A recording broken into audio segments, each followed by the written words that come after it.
अष्टादशाध्यायिनीम् अम्ब त्वामनुसन्दधामि भगवद्गीते भवद्वेषिणीम् यं ब्रह्मा वरुणेन्द्ररुद्रमरुतः स्तुन्वन्ति दिव्यैस्तवैः वेदैः साङ्गपदक्रमोपनिषदैः गायन्ति यं सामगाः ध्यानावस्थिततद्गतेन मनसा पश्यन्ति यं योगिनः यस्यान्तं न विदुःसुरासुरगणाः देवाय तस्मै नमः देवाय तस्मै नमः.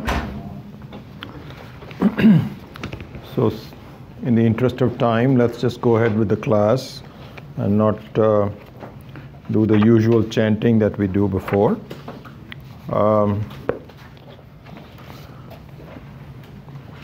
But let's chant the verse that we are going to focus in on today.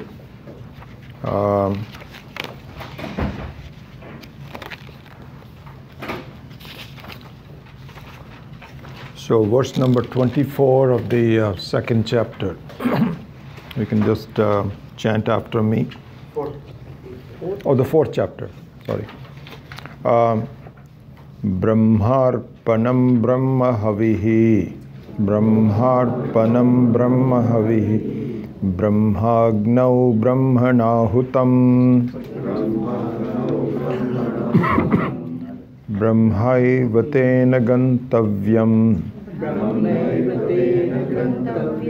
Brahma Karma Samadhina. So you may have heard this before, partaking of food. This is a very popular verse and an important verse also. So we'll go into that today. So by way of introduction to the verse, Swami Paramarthananda, when he began the class on this verse, has given a very good introduction to this, so I'll just follow his introduction. So, hold on just a second.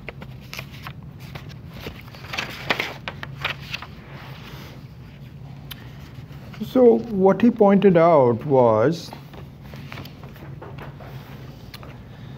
that the first level of Vedantic teaching is Atma and Anatma Viveka. This is the first level of teaching. So by that it means, as you know,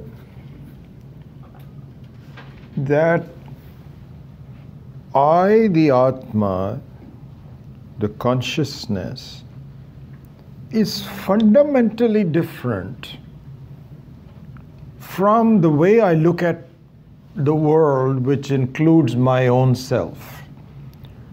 See, when I look at the world, it also includes how I look at myself, because I'm also part of the world.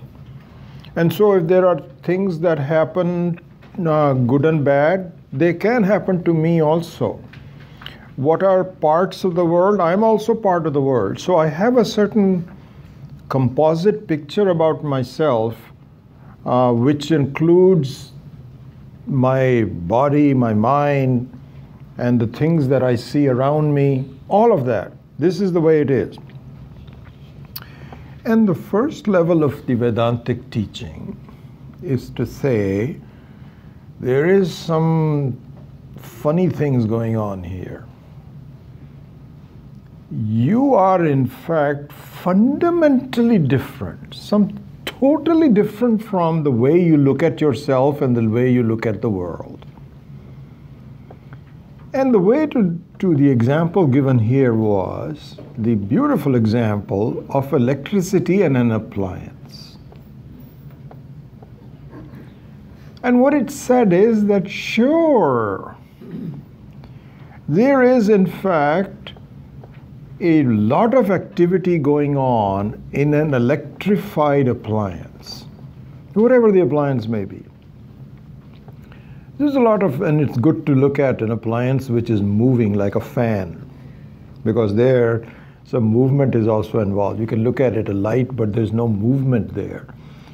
So it doesn't matter, but whichever appliance you take, there is a lot of stuff going on, and for most transactional purposes, you know, turning it on, turning it off, and utilizing heating, air conditioning, you don't have to make any distinction between the appliance and the electricity. There's no reason to do that.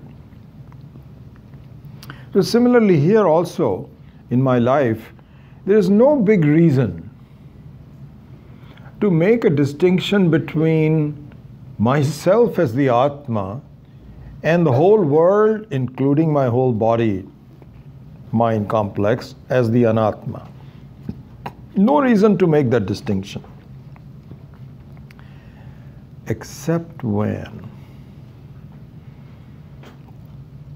an awakening happens and I'm frustrated in my life, not making, the whole thing is just doesn't make any sense. It's kind of like, you know, when there is a appliance which is fluttering. It's still functioning, but not very well. And then you can see what is the problem with the appliance. Is it the appliance itself?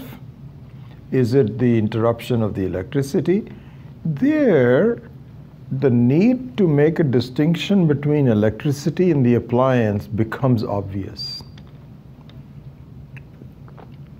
And so similarly here also, it is the same thing. You have to look at, if your life becomes, you know, and in fact this is the thing, we should see this, that any problems in my life is an investigation for me to inquire. And we miss that opportunity. We have some problems, and when you're busy solving the problem, and then we say, okay, that's done, let's go on to the next one. Maybe for a while there's no other problem, you're okay. Then it reappears. And for a wise person, a problem is an invitation to inquire.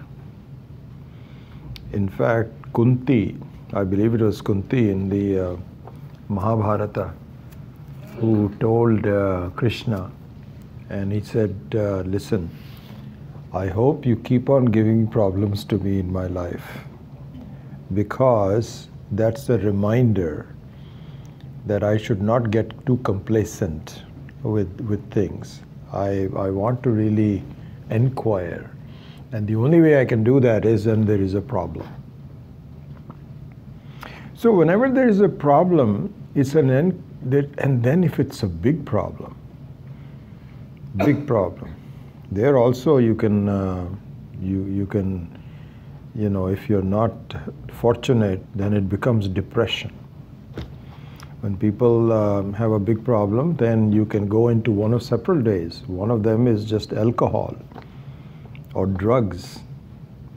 Another one is just depression, not being able to get out of it. But if we are fortunate and we have done our karmas and so on, a serious problem is a chance for me to investigate. So the first level of Vedantic teaching is to be taught that there is a basic difference, fundamental difference between Atma and Anatma. Just like there is a fundamental difference between electricity and an appliance. As we saw last week, electricity is independent of the appliance. In fact, the appliance is meant for the electricity to flow through it so it can exhibit the qualities of the appliance. It is meant for something. But the electricity itself is not dependent on the appliance. It is independent of it. It's not limited by the form of the appliance, the shape of the appliance. The appliance can disappear, the electricity will go on by itself. So this is the first level of the Vedantic teaching. Then Swami Paramarthananda pointed out that there is a second level of Vedantic teaching. And that is, and the same thing is given throughout the Gita also, not just doing the discriminative analysis between the independent entity called the consciousness and the dependent entity called the various aspects of the world, not just that, but to extend the thinking to say that it is the same consciousness that appears in everyone, not just in me, to begin to see the presence. It's almost like going back to the example of the electricity in the appliance. Once you understand, it's not a big step. The second step is not that big. The second step is not that big because it is not that difficult to appreciate that the electricity that is fundamentally different from the appliance is the same electricity that appears in all appliances. In fact, in all kinds of appliances. It's not as though it's the same electricity that is in this light and that light and that light. But it's the same electricity that applies to radios, to fans, to heaters, to electricity, or all those kinds of things. But it requires a step to understand. And the mind initially protests. Like, for example, you know, when we say that it is the same self in all of us, the mind protests. On the Tuesday, you know, it's interesting. We all have our favorite people, some people that we really like. And we also have some people that we are very, very fond of disliking. There's some people that you say,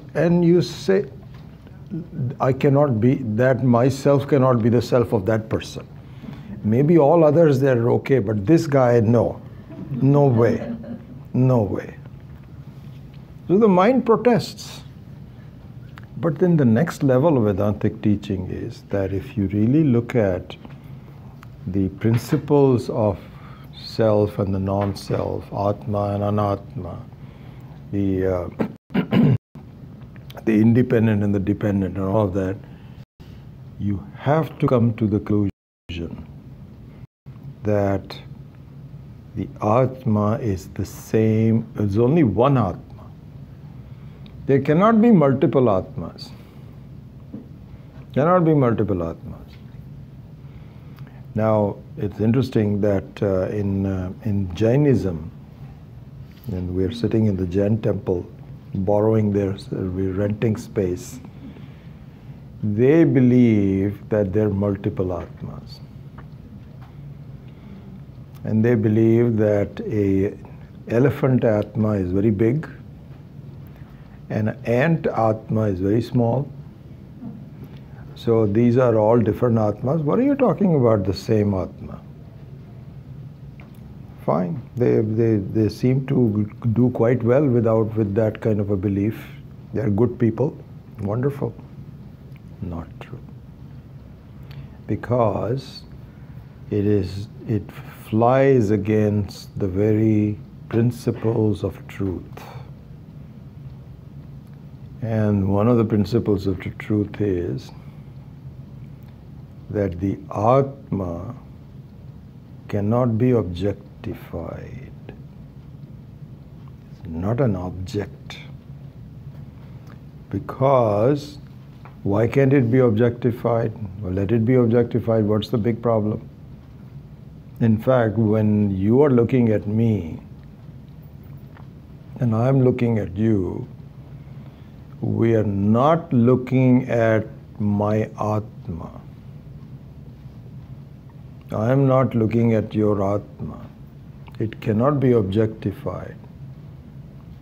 You are looking at the reflection of the same Atma in my Upadhi.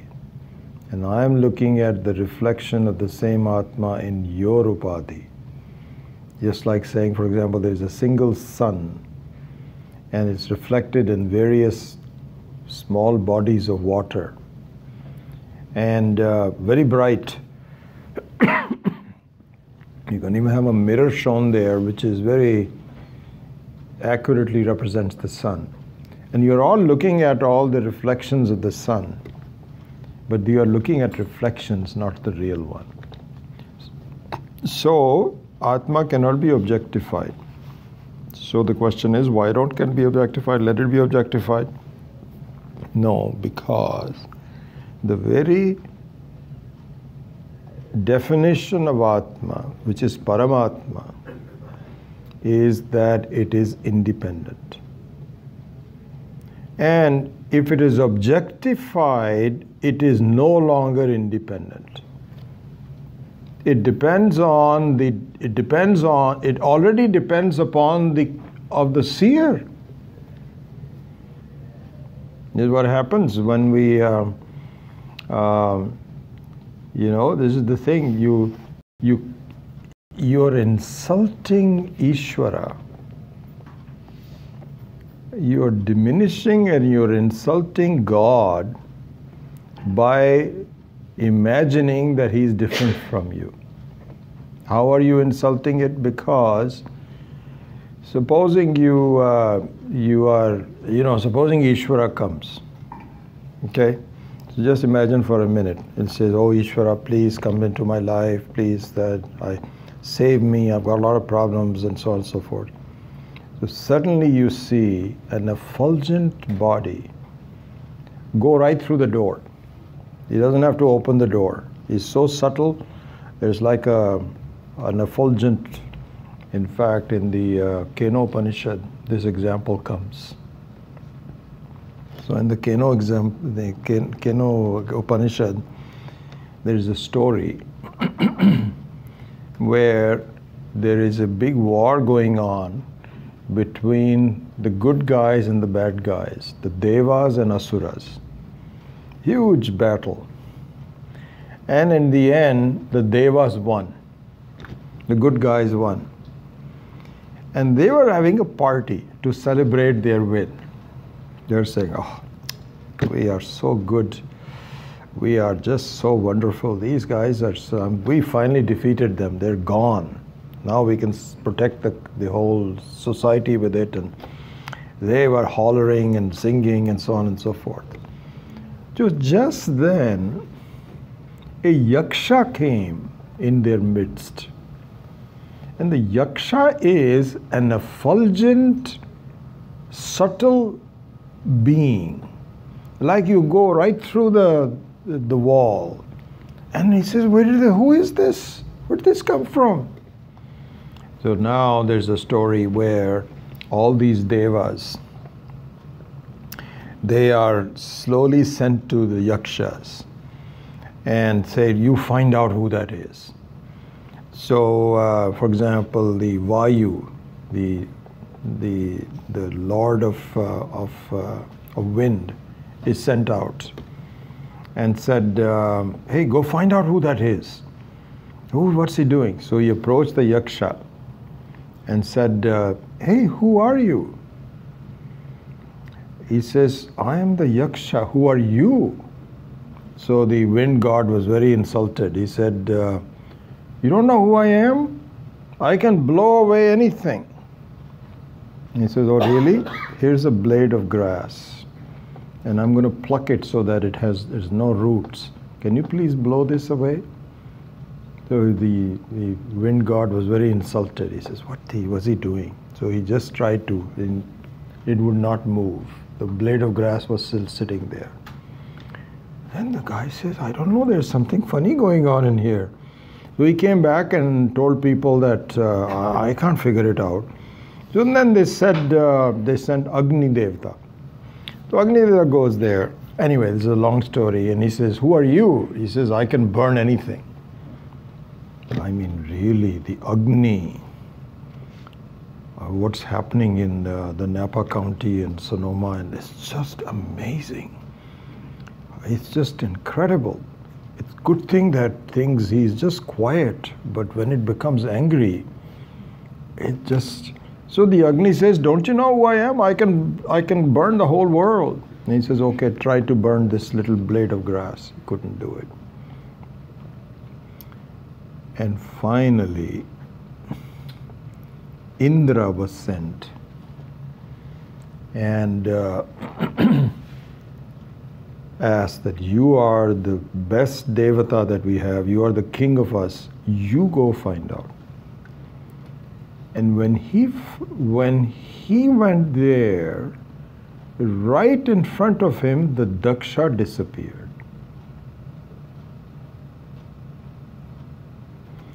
And the story goes that Uma appears, the goddess of knowledge, Saraswati, all appeared there. And Indra was asking her, what's going on? And so Saraswati, Uma told him, listen, the Yaksha is nothing but yourself alone. It cannot be objectified. In fact, it is your own power. It is, in fact, the power of Ishvara that made you win. Not the power of the Jiva, but the power of Paramatma, which cannot be seen. Anyway, this is a long story, but what I began to say was that Atma cannot be objectified. Because if it can be objectified, it is... Oh yeah, there's one thing that I wanted to... It was something. So when Ishvara comes in, supposing, he has a Yaksha, and you're saying, oh my... This is what happens. We are all looking for something amazing to happen in our life. So supposing a Yaksha comes in, a fulgent person, right through the door, through the mirror, we say, oh my God, this is God. This is not a human form. And then you bow before him and say, oh, wonderful, I'm so happy to see you. Okay? Now, how long are you going to continue to see the God? Because pretty soon you'll go hungry. Then the God is still sitting there, and you'll keep looking at him. And then after a while, then you say, well, you know, I have to go to the bathroom now. So now you dismiss, and you tell the God, please just wait here, I'll be right back. Don't go anywhere. How long are you going to sit? So they say in Swargaloka also, what will happen? You'll see next to some Brahmaji and so on. How long will you keep on? You'll get bored. You want to listen to some music or something like this. So Atma cannot be objectified. That is the main thing. It is always, in fact, this is the first verse of Dakshinamurti that we're doing on Tuesday night, what is called Pratyak Swarupa. Pratyak Swarupa means that it is always, it is never manifested. It is always unmanifested as yourself. Because if it is manifested, then Atma will become dependent. So this is what we have to appreciate, is that Ishvara is always me as the unmanifested, but free. Here's what we have to see. And we'll come in a minute, this is the next step. So the second level of Vedantic teaching is that it is not just me, but in fact the Atma, the consciousness, is the one that is present in the entire cosmos. I am in fact present in the whole cosmos. Anyway, that's step number 3. I won't go into that. So this is the second level of thing. Then comes the third level of Vedantic teaching, which is a big step. If you think that your mind starts to doubt it and protests against the first and second step, nothing compared to the third step. And the third step is that this Atma, consciousness, is not only the one which pervades everywhere, but I pervade everywhere. This is, your mind says, what? And the problem is that we shift our reference point right away. I didn't say that you and your body is everywhere. Am I that stupid? Give me some credit. I won't teach something where you say you are everywhere, your body is everywhere. No. So when you say that the room space, you cannot say the room space is everywhere. Yes, the space is everywhere. But you cannot hang on to the upadhis around it and still say that it is everywhere. So here the mind protests a lot. And that means the understanding becomes deeper. You have to really look into that. And this is where all the setup is an important one. Remember that famous example that we gave about the 10th man? In the 10th man, that's why it's such a beautiful example. There's no better example than, there are 2 examples that you must completely understand in all aspects of it. One is the rope and snake example, and the other one is the 10th man example. And the 10th man example is useful for the following: that as long as you think that a 10th man is different from you, you'll never find him. Never find him. I mean, you can pretend, but that won't be, it's not the truth. And also the snake and rope example. Here Swami Maheshananji gave a very beautiful example. He said, that suppose you are living in the home, as many of us from India can relate to it, that we had snakes inside the home. Now, I myself grew up with it in Bihar.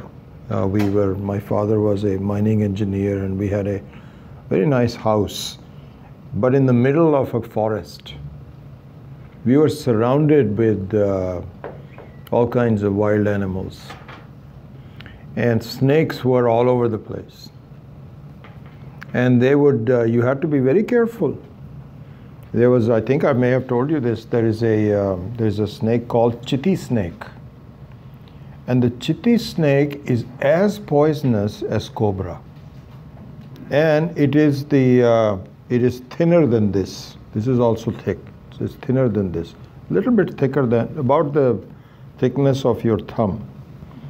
It's about 1.5 feet, silvery in color. it's hard to survive it. Hard to survive it. And I don't think we found a chiti snake inside our home, but they're all over the place. So the example that Swami Maheshananji gives is that supposing in the semi-darkness of a home, you see something which is curved, and you think it's a snake. And then, so what you do is, you close the room so that it doesn't get out. It doesn't get out because you're convinced it's a snake. And there's a couple of doors, and you close the door. Then you ask for some help. Ask for some help.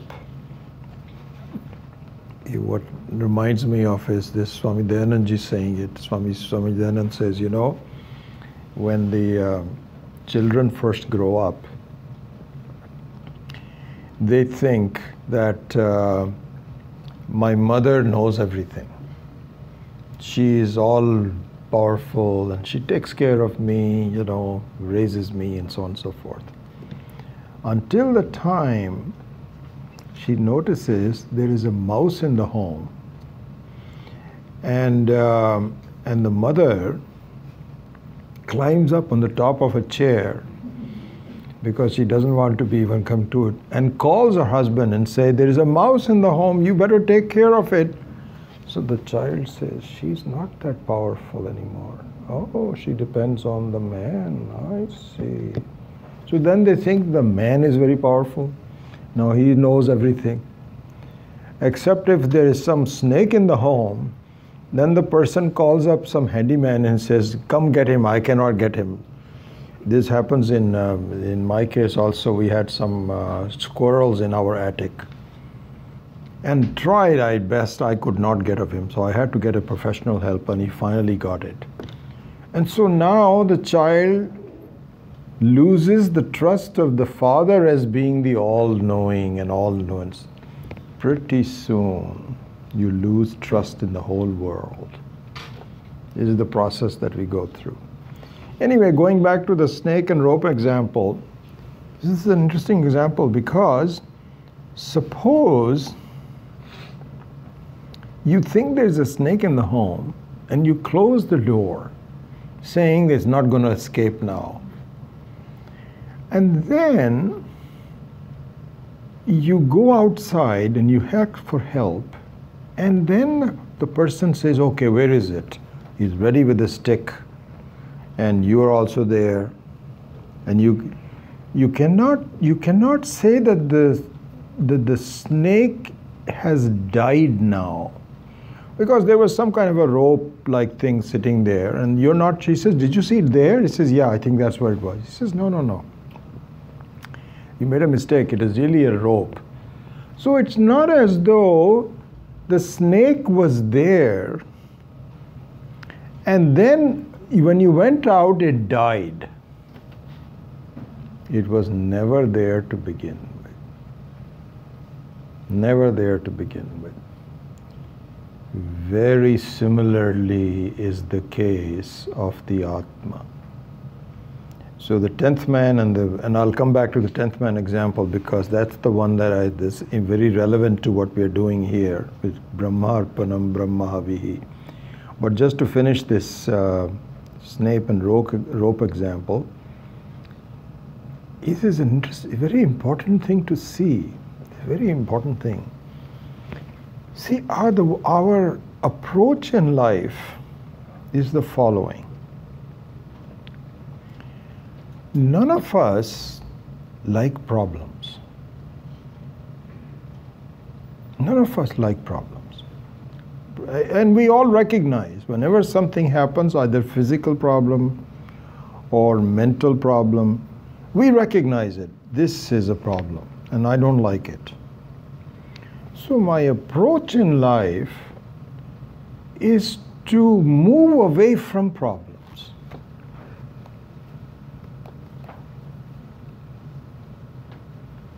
Move away from problems.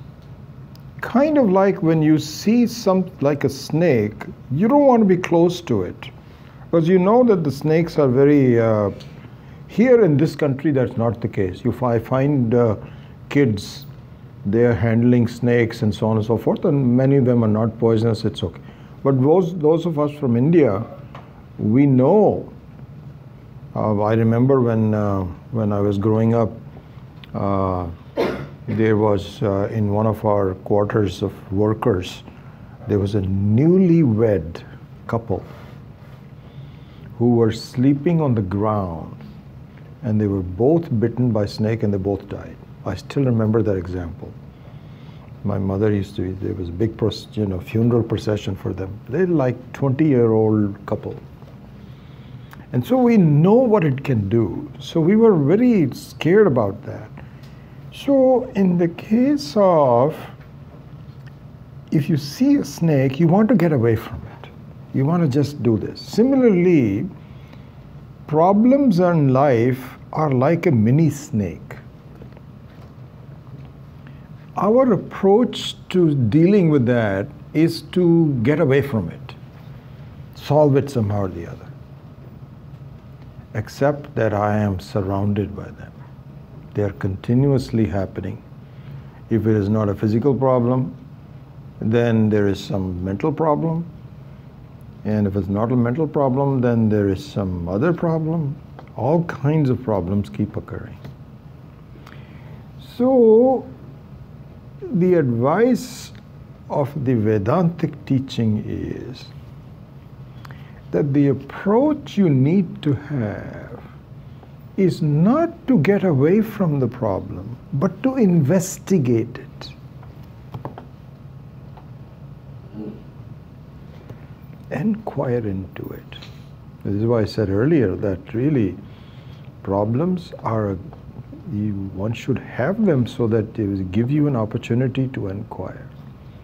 And so in the rope and snake, for example, if it is there for sure, then you have to take care of it.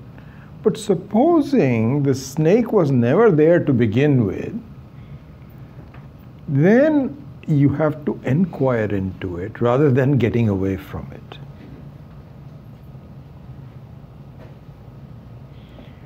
So here also it is said that really our approach in life is to say that as long as my approach in life is to get away from problems.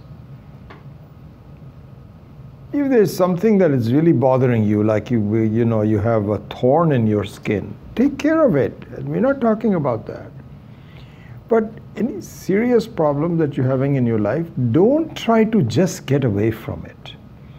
But try to understand that that's just the way you look at things. You are not understanding the very truth of it, that you do not have a problem.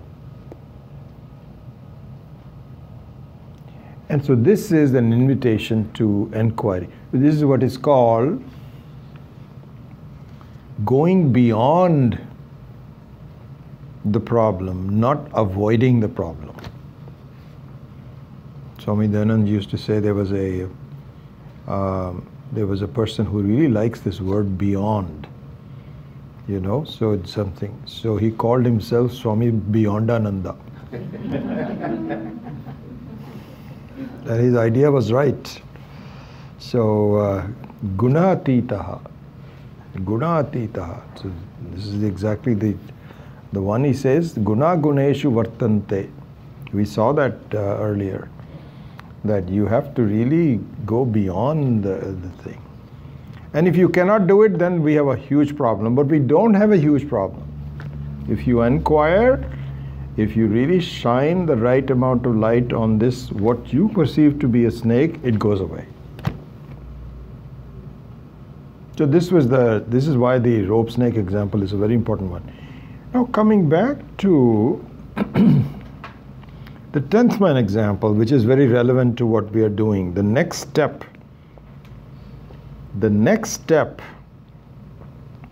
of recognizing that this electricity, which was fundamentally different from the appliance, and this electricity, which is fundamentally powering all appliances, is none other than myself.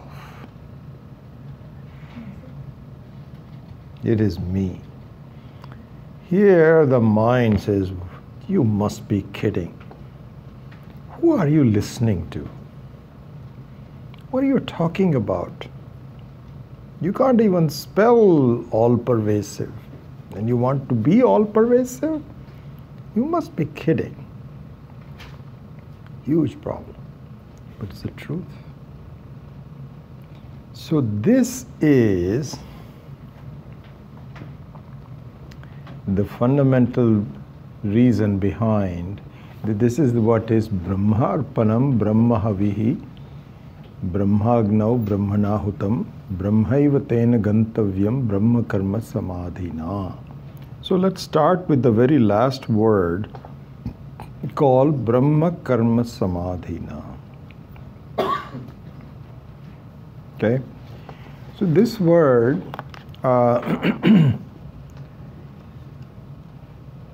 is called, this is the important word here, it says the one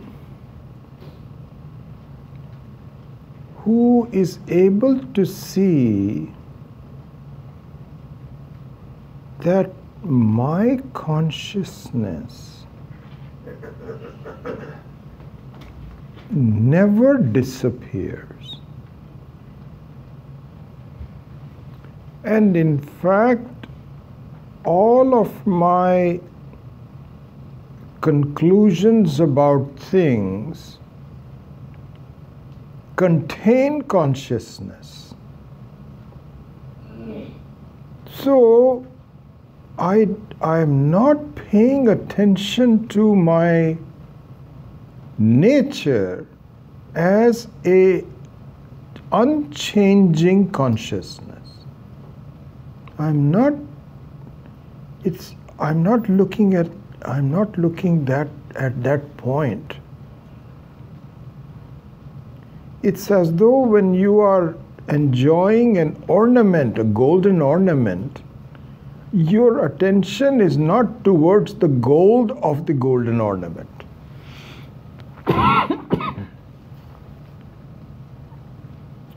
And once you begin to appreciate not just the shape of the ornament, but the very content of the ornament, then you begin to see that, my goodness, the gold as the very content is very beautiful because, not because of course, for a lot of reasons, because of its luster and so on. But the gold is not vulnerable. It cannot be, you cannot make a bad shape out of it. You can do it, but it doesn't do anything. It just stays as it is. So similarly here, what happens is when you see a table, our attention at this moment is that this is a table. What I don't realize is that if I'm looking at the table, it is table consciousness. When I'm looking at the floor, it is floor consciousness. It is like I'm looking at a ring, and there I'm looking at a necklace. And the ring and the necklace have different objectives, they have different functions, they have different shapes, but they are both made out of gold. I miss that. And if I am taught and I'm able to see that I am really not just looking at, I am the table consciousness, like a gold which looks like it has transformed itself into a ring. without transforming itself. And it has transformed itself into a necklace without transforming itself. And so my attention is to the untransformed gold that appears transformed. Similarly, when I'm looking at the table, looking at the floor, looking at people, and I'm looking at sukha dukkha, happiness and unhappiness, my attention is towards the consciousness which is Brahman. There's only one consciousness which is Brahman.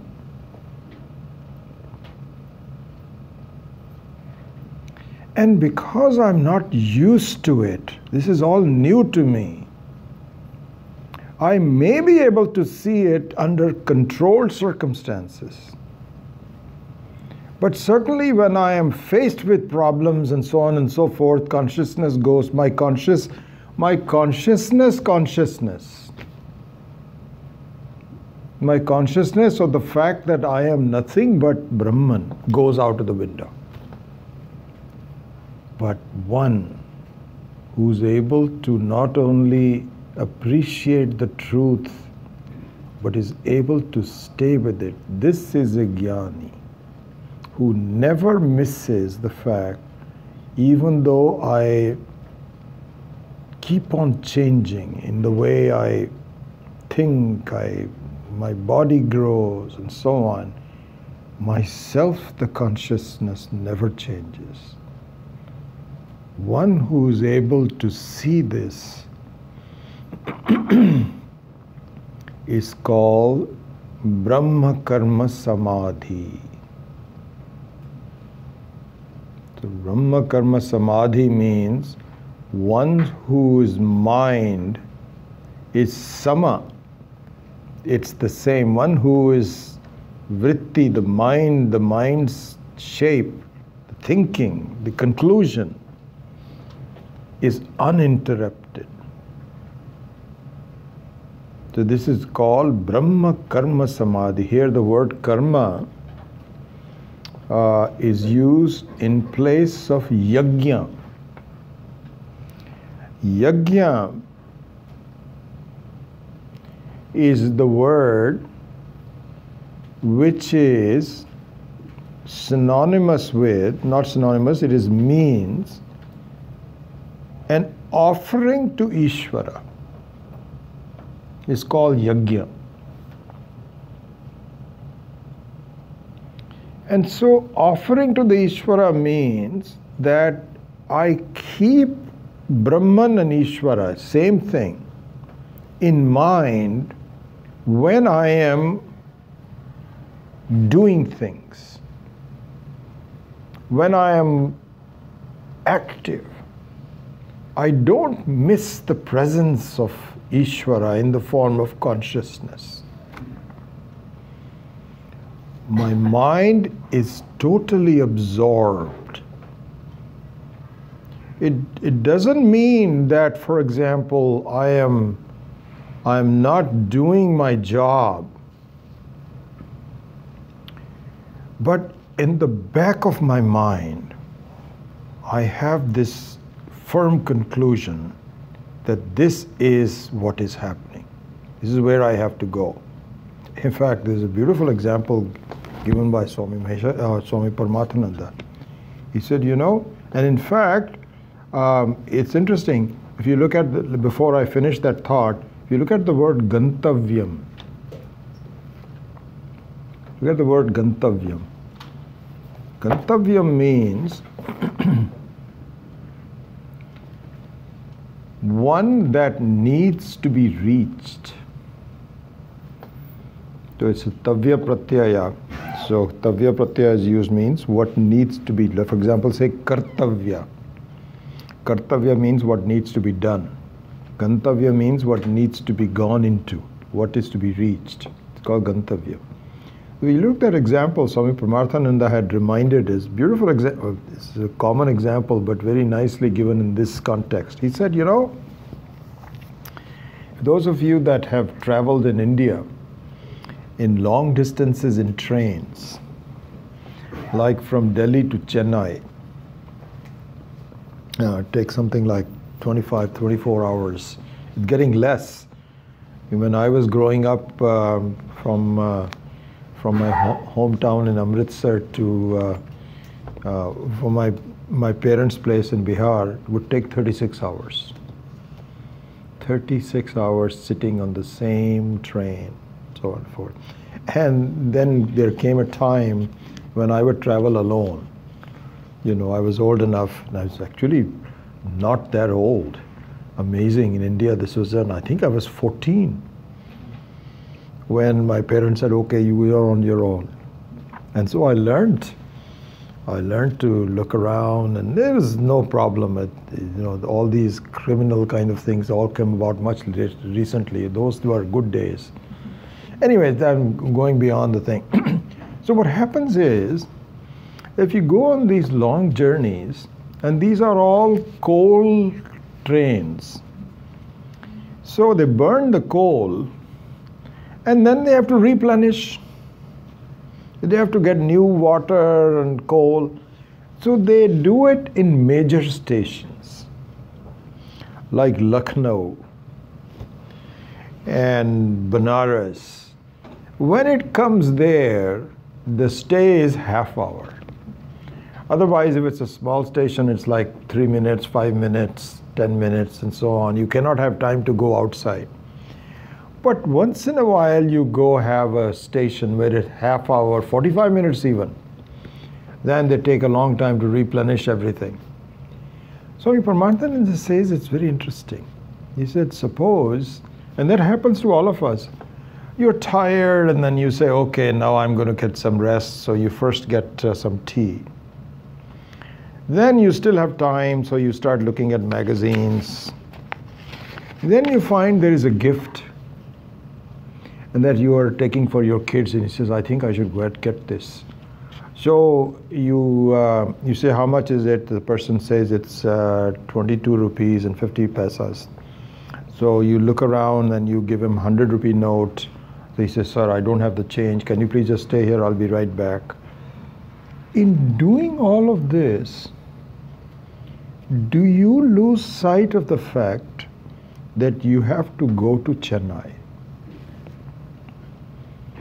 That the train is only here for half hour. You do all the transactions, 22.5 rupees, so you have to get back all the rest change. You have to finish your tea. You're looking at some magazines. All of the stuff is going on. But the back of your mind, you are cognizant of the fact that I have not reached where I want to go. Very similarly is Brahma Karma Samadhina. Brahma Karma Samadhina means that it's not as though you are so absorbed that you don't do your business. In fact, you do it better. You're not worried. You see the truth about this while you transact. And what kind of transaction? So here it says, Brahma Arpanam. So this is a example given from a Vedic Havan, a Yajna. So this is also a Yajna. And so really, if we have to see the Yajna of my life, it is, so the rituals that you'd see at these fire rituals in the temples, etc., are just an example. The real yajna is in my life. And if I'm making a mistake and he says, okay, I went there, it was a wonderful ceremony and so on. No, it's all done. Okay, now let's go back to my life. Hey, your whole life needs to be a yajna. And so, I'll come to that in a minute, but Brahma Arpanam in this temple ritual, fire ritual, there is in fact a ladle, a wooden ladle, and it is carrying a havihi, which is usually either ghee or milk or water or something. And it is offered by a person, a priest, into the fire. And it is given by a conscious person. And why is it given? So that you get the karma phala and you get somewhere that you want to go. In most cases, you want to get punya so that you have a better life afterwards. This is exactly what happens in these kinds of things. So the gantavyam is also to be there. So similarly, they say that in order to make your life into a yajna, once you understand that really all aspects is nothing but Brahman alone. And Swami Paramathananda gave another beautiful example. He said, supposing you have a piece of coal, black coal, charcoal, and you have a piece of diamond. Now, you will never trade one for the other. One is useless in terms of it won't sell for like a penny. The other one may be for millions of dollars. But you know what? From a scientist standpoint, both are charcoal, both are carbon. If you really examine the constituent of the coal and you examine the constituent of the diamond, they're very close to each other. They're all a bunch of lattices. There's no big deal. One burns quickly and it's porous and is black in color. The other one continues for a long time, but they are the same.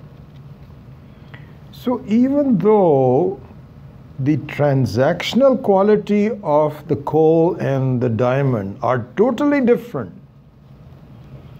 but inside it is kind of like the gold and the ornaments. It's another beautiful example. If you examine it, it's all the same. So similarly here also, you find that sounds, shapes, sukha dukkha, all the pleasures and pains, they are just manufactured out of consciousness. And they dissolve back into the consciousness. During the transaction, they appear all different. But they are not, they have no effect at all. Just like all the ornaments has no effect on the gold. Similarly, it is the same Brahman. And the same Brahman is the Arpanam. So there it is different because there is a wooden spoon, there is a ghee and so on. But here, the same Brahman appears as instrument. What is carried by the instrument? The method of doing it. Where am I going? What is the content? Everything is nothing but consciousness, Brahman alone. And he says the one who is able to never forget that by understanding. Because for example, in the example of the train, one has to make it very clear, okay, this is where I'm going. So when I was growing up, my mother will also say, okay, so it's going to take you 36 hours. And here's some food that I'm packing for you, but you may need to buy something. And by the way, do not get out of the train unless there is a big station. And then do not forget the fact, because sometimes what happens is you don't hear the whistle of the, this has happened to me. Suddenly you're doing this and the train is moving? He said, what happened? I never saw that. Quietly, it's a long train and the conductor is right at the very bottom saying, and you miss it somehow. Some song was playing. So my mother used to say that, father used to say that, be careful about this. Similarly is the advice given in here, that one who is cognizant of the presence of Ishvara in the form of Brahman, which is nothing but yourself, if you can simply be absorbed in it without losing sight of the various transactions, because this is meant for a grihastha jnani. It's not a sannyasi, it's a grihastha jnani. We are busy, we are working, we are doing this, but all the time you are cognizant of the fact, who am I? Where am I going? What's my goal? And then this is the next big step, which allows you to know that this fundamentally different Atma is not just the appliance and me, it is in all appliances and in fact is nothing but me alone. So this is the third level of the Vedantic teaching. And in the example of the 10th man, I didn't finish that, now I can. All the other steps involved in the recognition that, because one can say that the 10th man must be different from me because I cannot find him. In fact, it is you. So really that is, and if the right setup is given, this is where in this example, this wise person makes it very clear. And he says, by the way, all of you line up. Line up. Because one of the problems that was happening was that their counting was very random. There's that guy over there, this person over there, that's two. Third one is, it was random. So you can, then you keep forgetting about yourself and you keep coming up to the short change of 9 people. So once the person was able to tell where this mistake was being made, he says, okay, I'll tell you what. Do this. You please line up right next to each other. And they say, do we have to? He says, yes, you have to do that. I'll tell you why. Are you all with me? 1, 2, like this and so on. You are the 10th person. So there, the same thing happens in the teaching. This is what is called neti neti iti adesha. Neti neti iti adesha means na iti, na iti, na iti, na iti. It means saying, okay, the body cannot be you. Why not? Why can't the body be me? Here are the reasons. So this is like one setup. Okay, so count the body as one thing, not you. Okay, now let's look at your mind. That also cannot be you. This all comes in Panchakosha Viveka. Is that clear to you? No, that's not clear to me. Well, it should be clear to you because for the following reason. So you now have the mind. The prana is not you. That's a difficult thing for me to see, because when you say I am alive, my life and me are inseparable. You are alive is not the truth. Because if you are alive, that means you are not alive at one point. That cannot be Satyam. Satyam is never born. So an alive person and the Atma are not the same. Okay, so now you put the Atma as, the Prana as number 3. So like that you look at all of the things and then you say you are none of those, but here's what you are. So then the mind can at least appreciate, and this is what we were doing in the Mandukya Upanishad today. We were looking at the that your Jagrat Avastha is not you. This is why the Omkara is so important, because everything is merged into these three states. All the other details that we talked about, they're all collected together and presented to you and say, don't you see that you have three fundamental states and you are none of them? So then, if you are able to appreciate this and then keep it in mind as you transact in your life, then the conviction that, oh my goodness, I am the very person that never is born, grows. So this is the third step of the Vedantic teaching. First one was you saw, the second one you saw, and the third one is that I alone am that ultimate truth.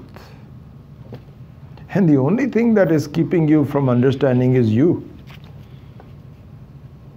If you give yourself enough credit and you have the resolve, this is the truth. That's it. It's not as though, somebody make me free. You're not making yourself free. What can we do? Give yourself a chance. But it's not an easy chance, because the doubts about your own self are so deep rooted. But for one who's willing to, this is what is called dhiraha. The word dhiraha is used. So dhiraha means one who's very brave, who's able to really, this is why I say I think the students of Vedanta need to be very ambitious. There is no ambition greater than to become free. That you have to equip yourself. This is why I say sahana vavatu sahanau bhunaktu saha viryam karavavahi. May Lord please make us strong, because my mind becomes doubtful and just takes away a side street and never comes back. May let that not be happen. May I be strong and be very focused in understanding the very truth that will free me. So anyway, this is the important verse, and I'm very happy that we spent the whole class just on this. So let's just as a symbol, chant this one more time. Please follow me. Brahmarpanam Brahma Havihi. Brahmarpanam Brahma Havihi. Brahmagnau Brahmanahutam. Brahmanahutam. Brahmaivatena gantavyam. Brahma karma samadhina. There's a problem with this thing. I thought it was all working. I didn't record. Anyway, I'll look into that. Hopefully you have something there. Yes. Okay. All right. A few minutes left for questions, if you have any. Yes, sir. So everything I call anatma, it either doesn't exist or it is atma. So what happens, what is said is that anatma is one of two types. Okay. One is so really, in fact, if you were to change the definition not to the anatma but asat. Asat means not true, not real. So the asat comes in two flavors. One is an asat which never appears as sat, never. But the other flavor is one that appears as sat but is not sat. So the examples of the two are that, for example, a horns of a human being is totally asat, can never happen, as the way we are, except for these, what is it? These Northern European, the one that wear these, what's it called? Vikings, thank you, Vikings. So the Vikings can have these artificial horns. And that's what Swamiji used to say. He says, you know, sometimes you dream that you saw people with the horns. So he says, how did it come about? From seeing pictures of Vikings. This is exactly what happened. So the horns of a human being are the first type of asat. They are never there. The second type of asat is what is called pratiti. So everything that appears doesn't have to be true. There are things that appear in a certain way, but there's no truth in it. So the anatma is the second type. The second type. So there is a pratiti there. You know, so when you say that, for example, when you pinch yourself and you say, oops, don't pinch me. Why? Because that's me. So this body appears to be me. It's like pinching yourself in the dream. You can pinch yourself, but and in fact it is said that your sukha dukkha even appears in the dream also. So, but it's not true. So similarly in the life also, anything which is not really pure consciousness, it is applied consciousness, kind of like an applied appliance. There is electricity in there, but the electricity goes in and through the appliance without losing its original form. So that part of the anatma, even though it appears to be there, is really not there. Yeah, that's how it should be done. Yes? Here it says Brahma Karma Samadhina. Yeah. So you should be engrossed in that thought all the time. But does it really change you, or just the mind is changed? Yeah, so no, it doesn't. So the mind, the human being is really the identification with the mind. That's what we are. See, when you say this is, and in fact, the ahankara, which is the identification of the human being, is when the mind is there.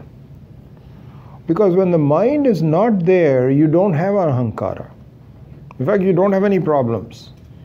This is why when you are in you're in deep sleep, you don't have the mind. Or supposing you are given anesthesia, mind disappears. You don't have any problems. So yeah, so really speaking, the human being is the mind, your identification with the mind. Now if that mind identifies with the truth of yourself as Paramatma, then your job is done. So at this point, all you have to do is, so in other words, so look at this. The mind has two ends. One is a forced disappearance, which comes in a very natural way in deep sleep, or in a not natural way through anesthesia, or through heavy drinking, or through drugs. And those are also attractive to people because it allows them to separate themselves from the problem for the short time. Okay? So mind has two ends. One is a separation from reality. The other one is to understand the non-limitation of reality. The non-limitation of reality is the one that I have to go to, because all imposed limitations, like the room space example I keep giving. So this one, it's kind of like, supposing supposing there is some consciousness in space. And so the room space becomes, I am a conscious room space. And that means that I have problems. And I want to go into a bigger one. He said, you can do it, but it won't really help you. You don't need to be any bigger. You are the biggest there is, which is you are totally limited space. So the second end of the mind is an opening up to the say, I don't need to end myself. I'm okay the way I am. So that comes from a very clear vidya, arguments, practice, abhyasa, meditation. All those kinds of things are come into it, because the human being is nothing but a manifestation of the mind, and that mind has to be educated. Yeah, that's the. But does it really reveal yourself or make you different? Absolutely, that's exactly what it is. Yeah. When the mind is not there, then only you can be what you are. Yeah, because then because your absence of the mind is only forced and temporary. It doesn't really solve the problem. They say that even a yogic samadhi is the same way, that for a while you are in a samadhi, you feel very good, but then after that you miss it. And so, sorry, there was one question here. So, quick one. Why only at the food time do we chant this? So you can chant it any time. Here, I think one of the reasons is the intake of food is a very important time in our life. Here's the reason for it. They say that what is called alam buddhi. Alam buddhi means I don't need anything. I'm okay the way I am. Doesn't come except when you have a full meal or when you are a jnani. Because in all other cases, your desire continues to be present. Supposing you win $1 million, you'll say, oh my gosh, I wish I'd win $2 million.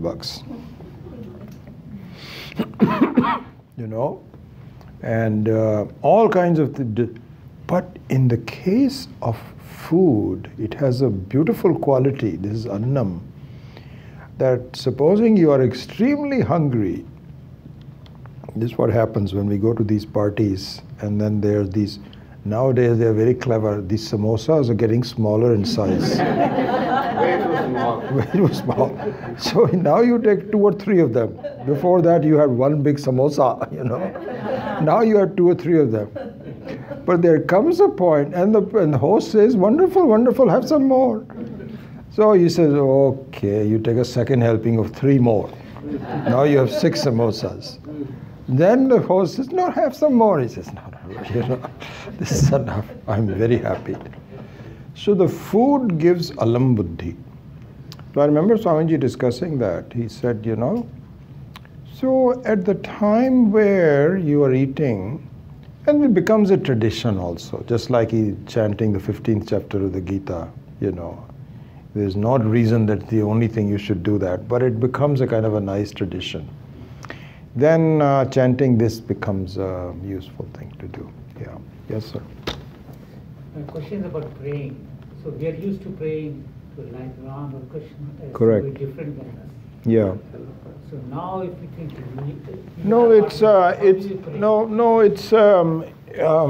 it's a form of prayer. So Ch4 also knows that that you are not there yet. So for you to pray as a different person is okay.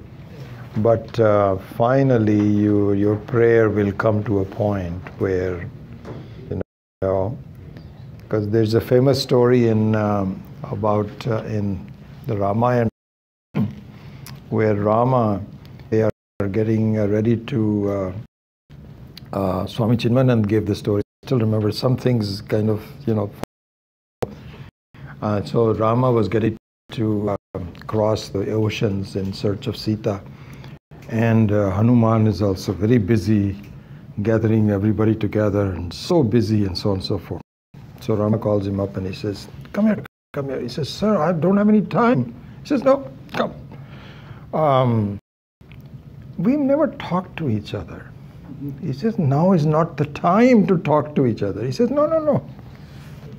What is our relationship? He says, what are you talking about? What is our relationship? He says, it's very obvious what relationship. He says, no, but I want you to verbalize it. What's our relationship?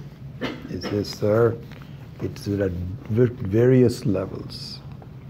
One level is that I am just a worker. You are the Lord and I'll help you. Another one is that I am the leader of all these vanaras, etc., etc. Another level is that I'm highly devoted to you. You've shown me the way it is and so on and so forth. You've shown the light to me. I am not only your worker, but your devotee. And he says, sir, that yourself is the same. So Rama says, you understood. So that's a story. So like that, the prayer we do to Ishvara, it continues to be okay as a different person for the time being, because we haven't reached that stage yet, as Hanuman had already reached, because Hanuman was a Brahmagyani. Yeah. All right. I forgot to mention it to the first class.